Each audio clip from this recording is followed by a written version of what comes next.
Assalamualaikum warahmatullahi wabarakatuh. Apa kabar pemirsa? Senang sekali dapat berjumpa dengan Anda bersama saya Ergi Firgiati.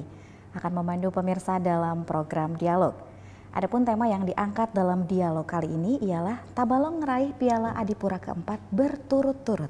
Di studio kali ini telah hadir dua orang narasumber kita, yaitu Kepala Dinas Lingkungan Hidup Kabupaten Tabalong. Apa kabar Bapak Slamet Riyadi?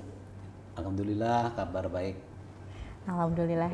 Dan narasumber kita yang kedua ada Bapak Yusran. Beliau adalah petugas prasarana dan sarana umum Desa Maburay. Apa kabar Bapak Yusran? Alhamdulillah baik. Sebelum kita memulai dialog kita Bapak, saya mau mengucapkan selamat kepada Kabupaten Tabalong telah meraih penghargaan Adipura yang keempat berturut-turut. Luar biasa ya Pak ya? Iya. Luar biasa sekali. Nah, sesuai dengan tema kita pada kali ini, Kabupaten Tabalong berhasil meraih penghargaan Adipura yang keempat berturut-turut. Bapak, saya ke Bapak Slamet dulu. Bisa diceritakan nih Pak, kapan di mana penghargaan tersebut diserahkan nih Pak? Iya. Ya, terima kasih Ibu. Pada kesempatan ini kami sampaikan bahwa pemerintah Kabupaten Tabalong telah menerima penghargaan Piala Adipura dari Kementerian Lingkungan Hidup itu pada tanggal 28 Februari tadi. Pak Bupati menerima di auditorium Kementerian Lingkungan Hidup di Jakarta, Mbak. Ya. Di Jakarta ya Bapak ya. Nah Bapak, apa sih yang menjadikan Kabupaten Tabalong berhasil meraih kembali penghargaan Adipura ini Pak? Ya, betul. Itu melalui proses panjang Ibu, tadi melalui program-program dan kegiatan yang ada di Dinas Lingkungan Hidup pada tahun 2022 ya, itu ada beberapa program dan kegiatan memang difokuskan mengenai lingkungan hidup dan kebersihan gitu. Di antaranya itu untuk penilaian Adipura ini ada beberapa kriteria, yaitu meliputi klasifikasi, pemantauan penilaian, verifikasi penyerahan penghargaan, serta ada beberapa tahap pemantauan titik pantau yang ada beberapa lokasi gitu Mbak. Ya. Nah apa saja nih Pak yang telah dilakukan oleh Pemkab Tabalong dalam hal ini Dinas Lingkungan Hidup Kabupaten Tabalong dalam upaya meraih penghargaan tersebut, karena memang tidak mudah untuk mempertahankan keempat kalinya. Betul. Bagaimana nih Pak? Iya betul. Salah satu indikator yang sangat mempengaruhi dalam penilaian Adipura ini sesuai aturan Kementerian KLHK yang terbaru tahun 2019 untuk penilaian Adipura ini berbeda dengan tahun-tahun sebelumnya. Kalau tahun-tahun sebelumnya itu hanya difokuskan kepada tingkat kebersihan begitu ya. Nah untuk tahun 2022 dan akan datang itu di samping kebersihan sudah menjadi utama itu, yaitu tingkat kesadaran masyarakat untuk pengelolaan sampah mandiri. Kemudian juga pemanfaatan sampah itu tidak dibuang ke TPA tetapi bisa diwujudkan menjadi nilai ekonomis. Jadi bahan sampah itu bisa diuangkan gitu. Itu penilaian dari Adipura yang tahun ini. Kemudian juga kampung iklim itu juga sangat berpengaruh karena Kementerian KLHK itu ada mentargetkan itu harus seluruh Indonesia itu harus ada kampung iklim sekitar 20.000. Nah, untuk Kabupaten Tabalong itu sudah melampaui target yang ditentukan. Bahkan di tahun ini kita akan menambah lagi kampung iklim yang akan kita tetapkan sebagai prioritas untuk menjadi kampung iklim Kabupaten Tabalong, Mbak. Jadi bukan dari soal kebersihan saja, tapi banyak karakteristik yang lainnya ya Bapak. Betul ya? sekali. Ya. Nah Bapak, Pemkab Tabalong menilai Piala Adipura ini tidak hanya sebagai lambang supremasi atau semata penghargaan nih Bapak. Lalu apa nih Pak, sebenarnya makna dari adanya Piala Adipura yang didapat Kabupaten Tabalong nih Pak? Betul sekali. Jadi sudah sangat jelas ya, Piala Adipura itu sebetulnya hanya sebagai simbolik kan gitu. Dari arti sebuah kota atau lingkungan yang sudah nyata-nyata bersih dan pengelolaan sampah dan pengelolaan lingkungannya itu menjadi hijau. Itu utamanya. Jadi dengan kita mendapatkan Piala Adipura, artinya di daerah tersebut itu sudah diakui oleh kementerian dalam hal ini tingkat kesadaran masyarakat untuk pengelolaan sampah dan menjaga lingkungan tetap hijau. Baik, saya ke Pak Yusran sekarang nih. Pak Yusran, Bapak ini bertugas di Prasarana dan Sarana Umum atau PPSU ya Bapak ya. Nah kalau dari Bapak Yusran sendiri nih, tugasnya apa aja nih Pak? Tugas saya ini ngangkut sampah pakai mobil dari rumah ke rumah itu. Dari rumah ke rumah ya. Jadi Tiap Bapak hari. ini menjadi salah satu indikator ya Pak ya yang membuat Kabupaten Tabalong juga berhasil meraih Adipura ya Pak ya. Iya, Bapak sudah berapa lama nih bekerja sebagai petugas kebersihan di LH Tabalong? Dari 2018 sejak TPS berdiri di DLH. Oh, TPS 3R ya Bapak ya. Nah, ada berapa orang nih Pak yang bertugas bersama Bapak? Ada 9 orang, 3 di mobil, 2 di roda 3, 4 di pemilahan. Lahan. Baik, kalau saya boleh tahu kenapa Bapak termotivasi atau melatar belakangi Bapak ingin menjadi petugas kebersihan atau bekerja sebagai PPSU ini apa nih Pak? Saya tertarik waktu dulu kan sampahnya berserakan, nggak ada yang mengumpul. Jadi saya sebagai putra daerah di sini ingin memajukan desa ya melalui ini kebersihan ini. Pas ada kesempatan di TPS 3R terima bekerja ya saya mengajukan diri. Jadi memang dari hatinya Bapak ya Pak ya ingin mewujudkan Tabalong yang bersih, hijau dan luar biasa. Baik, kita akan melanjutkan lagi perbincangan kita, tapi setelah ini saya akan bertanya mengenai apresiasi apa yang diberikan kepada PPSU atas keberhasilan meraih Piala Adipura. Tunggu jawabannya sesaat lagi.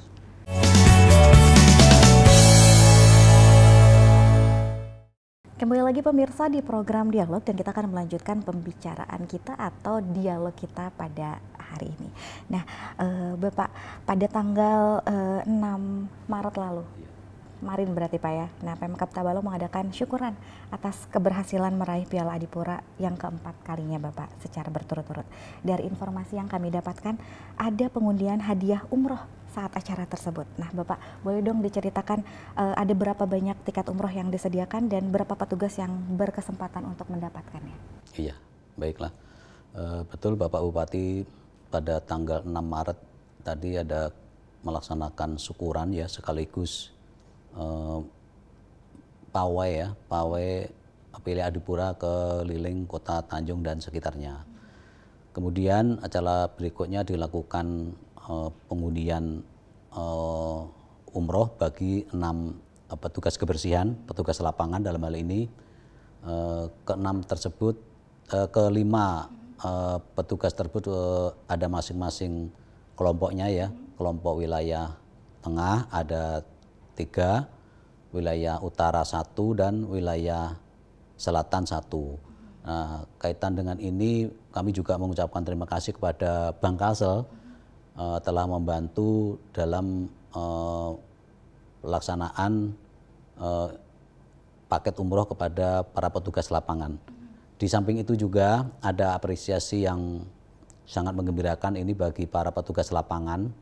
Pak Bupati telah mengambil keputusan untuk membantu atau berupa 1 kali gaji untuk diberikan kepada petugas dan insya Allah ini juga menjadi motivasi kepada petugas di lapangan untuk lebih giat lagi dalam hal kebersihan di lingkungannya masing-masing. Jadi selain umroh juga mendapatkan bonus ya Pak, ini berupa bonus 1 kali gaji. Nah dan kebetulan nih informasinya katanya Bapak Yusran nih yang termasuk salah satu yang beruntung mendapatkan undian umroh. Bapak, saya mau tahu dong tanggapan Bapak seperti apa nih? Apakah mimpi dulu gitu pas malamnya mimpi apa tiba-tiba dapat undian umroh gitu Pak? Ya alhamdulillah dapat undian. Saya juga berterima kasih kepada pemerintah memberi kesempatan untuk mendapatkan undian. Ya mudah-mudahannya dibalas oleh Allah SWT dengan ganjaran yang berlipat ganda. Ini merupakan apresiasi yang sangat luar biasa dari pemerintah ya Pak ya, untuk para petugas kebersihan ya. Masya Allah. Oke, saya ke Pak Slamet lagi nih. Bapak ada berapa banyak nih jumlah petugas kebersihan yang ada di Kabupaten Tabalong ini? Iya, untuk jumlah itu ada 583 yaitu petugas lapangan. Itu ada di RTH, ada di persampahan, dan ada di TPS 3R. Nah, orang-orang yang kita rekrut ini semua adalah tenaga kontrak yang awal tahun 2023 tadi sudah masing-masing sudah taken kontrak untuk kerjasama dengan Dinas Lingkungan Hidup. Gitu. Dari jumlah tersebut terbagi kemana saja nih Pak? Betul, pembagiannya itu ke TPS 3R, juga ke pengelolaan sampah yang ada di TPA ada juga, kemudian pengelolaan sampah yang ada di masing-masing kecamatan, itu ada juga yang tukang pengangkut. Kemudian yang tidak kalah pentingnya ini petugas lapangan yang tiap hari setelah selesai subuh itu langsung terjun ke lapangan, menyapu jalan, membersihkan sekeliling komplek-komplek ya, yang sudah ditentukan titik pantaunya. Itu yang lain mungkin aparat yang lain masih enak-enak di rumah, mereka sudah bekerja begitu. Nah, ini pemerintah memberi apresiasi kepada petugas yang mulai subuh sudah mulai di lapangan untuk melakukan kebersihan. Demikian juga kepada para pengangkut sampah ya, karena mulai pimpinan Ibu Engineer Rowi dulu bahwa pengangkutan sampah itu tidak dilakukan di pagi tetapi dilakukan di malam hari.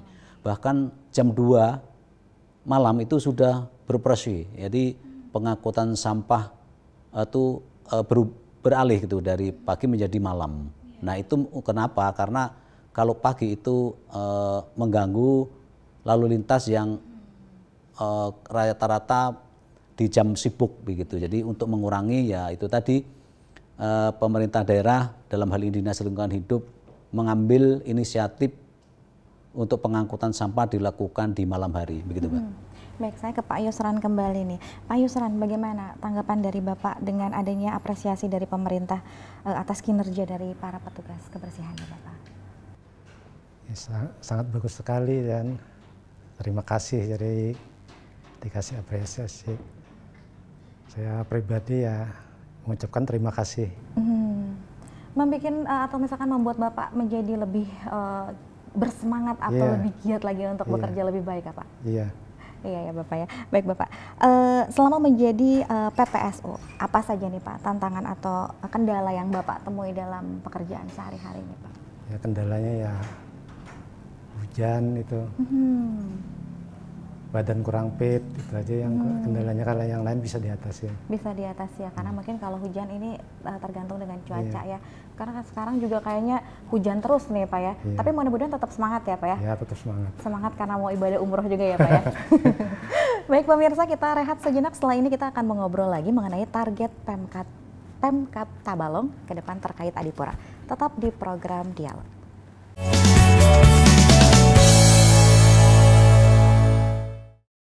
Terima kasih pemirsa, Anda masih setia bersama kami berbicara mengenai pengelolaan sampah rumah tangga yang menjadi salah satu penyumbang terbesar timbulan sampah. Bagaimana saran dari Bapak untuk mengurangi timbulan sampah rumah tangga bahkan bisa bernilai ekonomis nih Pak Slamet? Iya, baguslah. Betul sekali Ibu, dari Dinas Lingkungan Hidup itu beberapa tahun yang lalu dengan pimpinan mulai jadi Ibu Engineer Rowi, kemudian Pak Saiful sebagai PLT. Jadi ada beberapa kegiatan yang malah sudah berjalan, diantaranya itu proses timbulan sampah yang selama ini fokus dikumpulkan di TPA itu harus mulai sekarang dikurangi. Caranya seperti apa? Itu ada beberapa teknologi yang saat ini sudah kita kerjasama dengan perusahaan. Di sini kan ada perusahaan PT MSW yang bergerak di bidang kelistrikan, kemudian juga ada perusahaan PT Kon itu yang ada bergerak di bidang semen. Nah, kedepannya itu sampah yang sudah dipilah, sampah organik dan anorganik itu kita akan melakukan kerjasama dengan perusahaan itu, kaitannya dengan sampah itu sebagai bahan bakar. Nah, seperti apa nanti teknisnya itu kebetulan sudah ada dibangun, yaitu tempat membuat sampah yang dalam kutip ini adalah kayak daun, kayak sisa ranting-ranting itu kita press ya, dicacah, dipres, kemudian sudah berbentuk bubuk gitu, itu kemudian sudah jadi palet, itu akan menjadi bahan bakar mengganti batu bara. Nah itu kedepannya seperti itu. Nah ini yang kaitannya nanti penilaian di Adipura itu paling besarnya di situ. Jadi ada sampah-sampah yang saat ini menggunung di TPA itu otomatis akan berkurang dan menjadi nilai ekonomis karena bisa menjadi uang kan begitu. Nah, ini dalam waktu dekat kami akan MOU dengan MSW, kemudian alatnya juga sudah siap, tinggal actionnya lagi. Gitu. Baik Bapak, kembali lagi berbicara mengenai penghargaan Adipura Bapak, apa target dari Kabupaten Tabalong untuk Adipura selanjutnya Bapak? Ya, tentu saja yang pertama-tama adalah kesadaran masyarakat akan pengelolaan sampah mulai dari rumah tangga Ibu. Jadi kami harapkan dari masyarakat Tabalong untuk memilah sampah mulai dari rumah tangga, sampah organik dan anorganik sudah dipilah-pilah sehingga tidak menjadi satu yang saat ini kan sampah yang diangkut di truk ini kan macam-macam gitu ya. Nah di kedepannya mohon masyarakat seluruhnya di Kabupaten Tabalong ini untuk memilah sampah mulai dari rumah. Kami nanti akan membuat suatu inovasi bagi para pengumpul ini kan akan kami himpun ya, kemudian akan kami beli ya sampah-sampah yang ada di masyarakat. Itu ada yang saat ini bisa